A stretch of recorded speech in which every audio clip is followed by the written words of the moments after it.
It's almost impossible to keep track of all the Naruto video games being released these days. It's quickly reaching the saturation point as the same story can only be told so many times. Making matters worse, many of them rarely end up on the good side of average. An auspicious entry in the series, Naruto Ultimate Ninja Storm, seeks to supplant its lukewarm lineage with style, sass, and some undeniably kick-ass graphics. Does the forecast look good, or will you have to weather this storm? Fire stuff! Two flame bomb!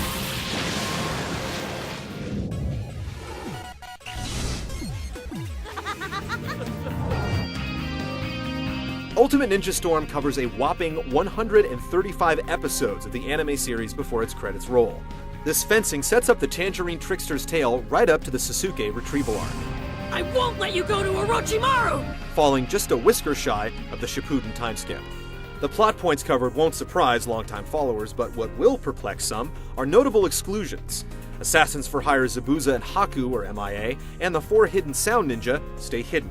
Even some of Konoha's regulars sit out of the fight, dwindling down the total character appearances to a paltry 25, not even half of the rosters from the PS2 releases.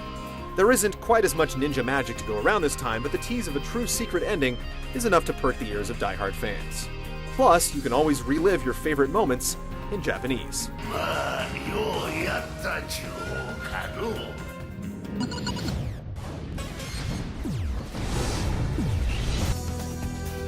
Like Ultimate Ninja 3 and Rise of a Ninja before it, Storm drops players under the verdant canopies of Konoha Village, an open-world hub suitable for some quest-taking, scroll collecting, and treasure finding when the opportunity presents itself.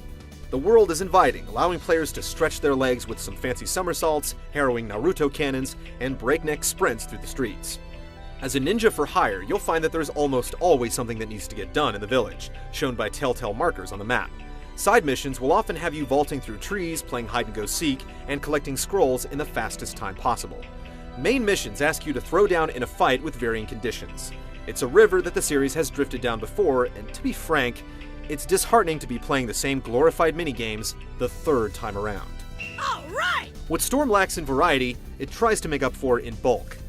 There are tons of missions, and the occasional sprinkling of achievement-based accomplishments like logging in a certain amount of hours into the game.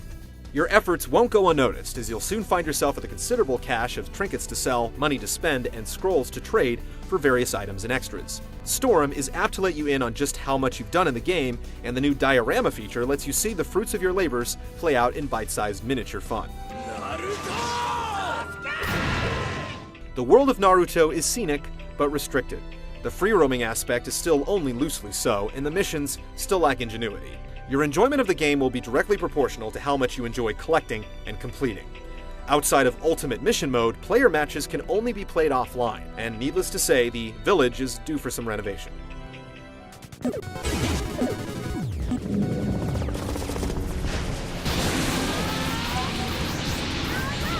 Naruto has always found more answers with his fists than his wits, and combat is the primary focus here. It's a deadly tango of shurikens and special moves, with the occasional ultimate ninjutsu peppered in for good measure. Storm retains a familiar set of fighting features, some good, some bad. Good are the substitution jutsus, split-second maneuvers that answer aggression with a poof of smoke. Bad are the combos, which could still use a bit more depth than circle, circle, circle, down plus circle. You get the idea. The giant boss battles of Ultimate Ninja 3 also return, bolstered by some God of War-style QuickTime events during the more cinematic moments of the fight. There's only about 3 in all, but at least they break up some of the monotony. And then there are the new additions, which include a questionable new camera angle, character assists a la Marvel vs. Capcom 2, and Awakening Mode, which, as the name implies, gives your character's true potential a stiff nudge and a corresponding transformation. Rack up the combos, and you'll even enter Storm Mode, setting your character ablaze to get your Samurai Showdown on. Just like its ilk, Storm's easy to play and even easier to master. It's great for young ninjas, but not so much for the older crowd. The game sometimes sparkles with opportune substitution jutsus and well-timed assists, but for the most part, Storm's still playing with the same rusted tools. How shall I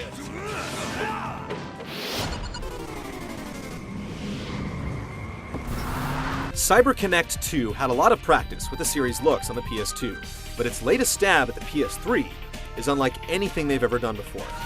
If you're a sucker for cel-shaded graphics, it will be love at first sight. In motion, the prismatic visuals could very much pass itself off as an episode of the show, combined with its jaw-dropping animations, subtle motion blur effects, and frenetic flair for fan service. It is simply a sight to behold. The placid Konoha village is remarkably replicated, yet the background stages could use a little more diversity. Slight issues aside, Ultimate Ninja Storm is a visual knockout. No game has come closer to destroying the line between pencil and pixel than Naruto Ultimate Ninja Storm. But after the honeymoon is over, the romance doesn't last. The series is struggling for some new ideas, and this game isn't going to be the one to provide them. Still, if you're jonesing for some jutsu, you'd better believe that Storm isn't a bad game. It's just not a great one either.